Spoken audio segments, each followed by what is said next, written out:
क्या नाम है तेरा यार? भले 90% जो कुछ भी यहाँ पर कांड हुआ है वो इस अंकल ही कल्प्रिट होने की वजह से। एक दो जवान लोग आपस में उठे बैठेंगे, दोनों खूबसूरत हों तो प्यार तो ऑब्वियस है, तो फजल बख्श और शिबरा चटांका तो फिट होना ही था। इनफैक्ट दुनिया के कोई भी अंकल अगर नहीं किसी खूबसूरत लड़के को अपने घर में जगह देंगे जानते हुए कि उसकी खूबसूरत बच्ची है, तो चांसेस आर के भैया यहाँ पर ये तो कॉम्बिनेशन बनेगा। इतने लोग इससे एग्री करते हैं या डिसएग्री, कमेंट्स में मुझे जरूर। तो दोस्तों इश्क मुश्किल ड्रामे के अंदर आने वाला एक नया मोड़ क्या, यहाँ पर शामिर लास्ट एपिसोड में जाकर खुदकुशी करने वाला है, मर जाएगा वो शिब्रा के बगैर, क्योंकि शिब्रा का भी कहना कुछ ऐसे है कि पापा पापा शामिर मियाँ मर जाएंगे, प्लीज अब आप हमारा रिश्ता करवा दें। तो क्या होने वाला है भैया नेक्स्ट एपिसोड में?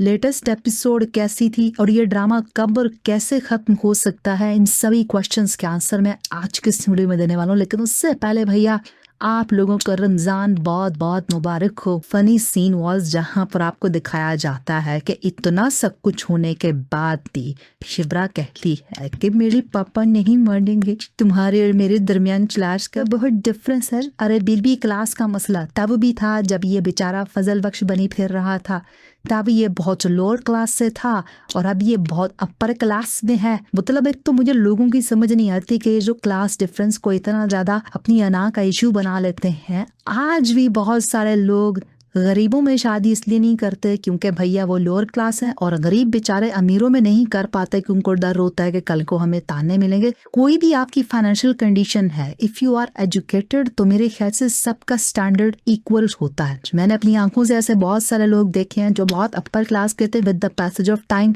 बेचारे लोअर क्लास चले जाते हैं, और आज जिनके पास खाने को पैसे नहीं, हु नोज के अगले 10 साल के बाद वो दूसरों को खाने के पैसे दें। तो क्लास कभी भी एक जैसी किसी की भी नहीं रहती। पर ये अंकल का कैरेक्टर शुरू में मुझे जितना अच्छा लगता था लेटेस्ट एपिसोड्स में उतना ही जहर लग रहा है। मतलब ऐसे रो रहा है, घर वालों के आगे आहें भर रहा है कि जैसे पता नहीं क्या हो गया। अरे भाई, फजल बख्श को इस घर में लाने वाले तुम, उसको खुली छूट तुमने दी थी, तुम घर के सरबराह थे, तो फीमेल्स का इसके अंदर क्या कसूर है? और खास तौर पे तुम्हें ये नजर नहीं आ रहा कि वो जुबैदा का बेटा यहाँ पर जिसके साथ तुम्हारी बहुत अच्छी अंडरस्टैंडिंग थी, उसका बेटा आज बड़ा होकर तुम्हारा किस तरह से साथ दे रहा है? और अगर तुम्हें लगता है कि तुम्हारी कटोरी में इसने छेद कर दिया, तो फिर तुम अपनी बेटी को ऑमलेट और ब्रेड क्यों ला कर दे रहे हो? उसके ऊपर गुस्सा क्यों नहीं कर रहे कि कहाँ के स्टैंडर्ड्स हैं तुम्हारे कि तुम्हारी अपनी बेटी के लिए कुछ और किसी और के बेटे के लिए कुछ और बेटा भी वो जिसने तुम्हारा हमेशा साथ दिया। तुम्हारे पास कोई प्रूफ नहीं है इस बात तक उसने कुछ गलत किया हो तुम्हारी बेटी के साथ, वो तो हमेशा से